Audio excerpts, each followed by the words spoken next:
5 Speed Champion sets are on the Brick Fanatics retirement list, and I am going to rate and rank each of them.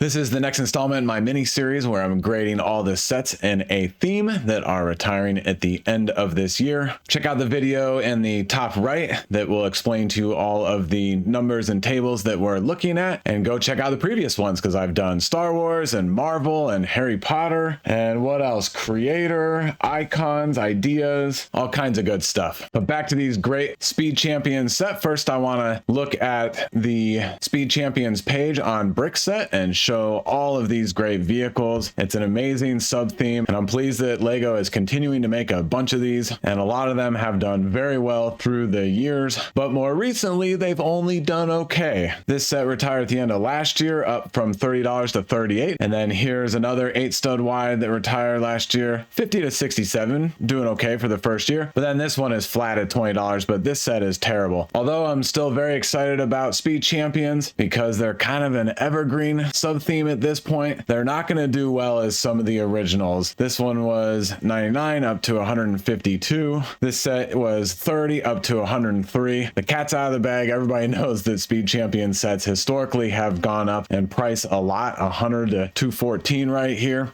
Oh, and don't forget, my videos are for entertainment purposes only. I do not provide financial advice. You got to get that from somebody else. With everybody seeing this and catching on, the retirement prospect for Speed Champion sets is down a little bit, but I still think they are worth getting into. Of these 5 sets, I'm going to give them all pretty good enthusiasm scores. And so generally, I think Speed Champions is still a good one to mostly play the field. There might be 1 or 2 that you obviously want to skip out on, for example. But if it's a halfway decent set, I think playing the field is a good idea. I'll still rank them. In 5th place is this Koenigsegg Jesko or Jesko. It has 5 mentions with an E-score of 2.2. It's a long 2-year, 7-month shelf life, but it is the first and only of this make and model. I actually really don't like the look very much. It's just a little too sharp for me for modern day 8 stud wide Speed Champions, and I don't like the white very much on this car. I do like white on some of the other ones, but it's just not my favorite. Some comparables that it reminds me of is this Nissan that retired 2 years ago, $20 to $32. The Audi Sport Quattro from 2 years ago, similar story with return on investment. Here's a white Porsche 911, $15 to $26. And even though I really don't like the look of this vehicle, I did want to point out that this dumb looking Ford Fiesta is even doing pretty well, from $15 to $34. Again, the vast majority of the Speed Champion sets are popular and desirable in retirement. Because of the long shelf life, mostly I'm just going to give it a 2.2, so it's the bottom of the 5 for me.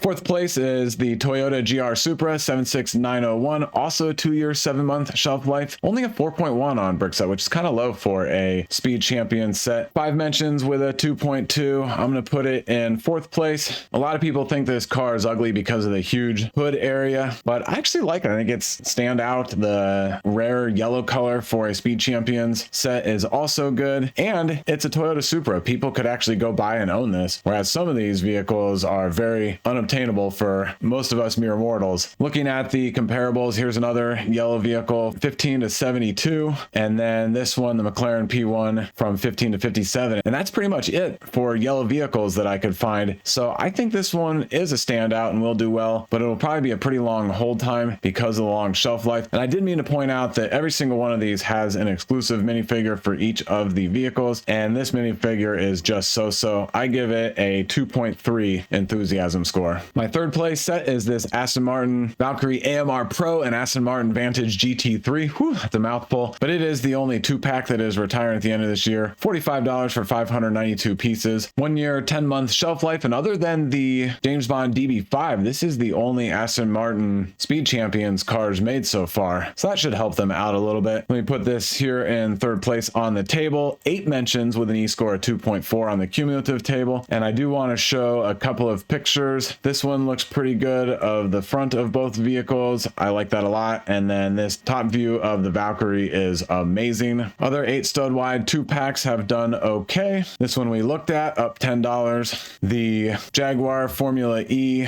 and SUV 2-pack is doing really well, 30 to 55, and this one we were able to get down near $20. And then the Lamborghini 2-pack, great set, $50 to 83. I don't think both cars look quite as good as the other 2-packs, but I still like it. I'm giving it a 2.5 e-score. So this leaves the last 2 sets, and probably not surprising you all, these are the 2 that are licensed from massive movie franchises. 4th place is going to be the Fast and Furious Dom's Charger. Let me click over to the set. Here it is, a 1-year, 5-month shelf life, standard $20. You get the Dom minifigure that looks really good, but the Charger is way too blocky. Here's a couple of other examples. This 2-pack, same, just way too blocky. And then this Dodge Challenger, also way too blocky. Lego just can't make Chargers or Challengers without looking like bricks, unfortunately. But still, since this is related to a great movie franchise, I think it'll do pretty well. And there's a couple of other sets that it can pair with. This larger Technic Dom's Charger that I think is okay. It has some features to it. Probably not going to do well in retirement, but I think it could pair up well. And then also this newer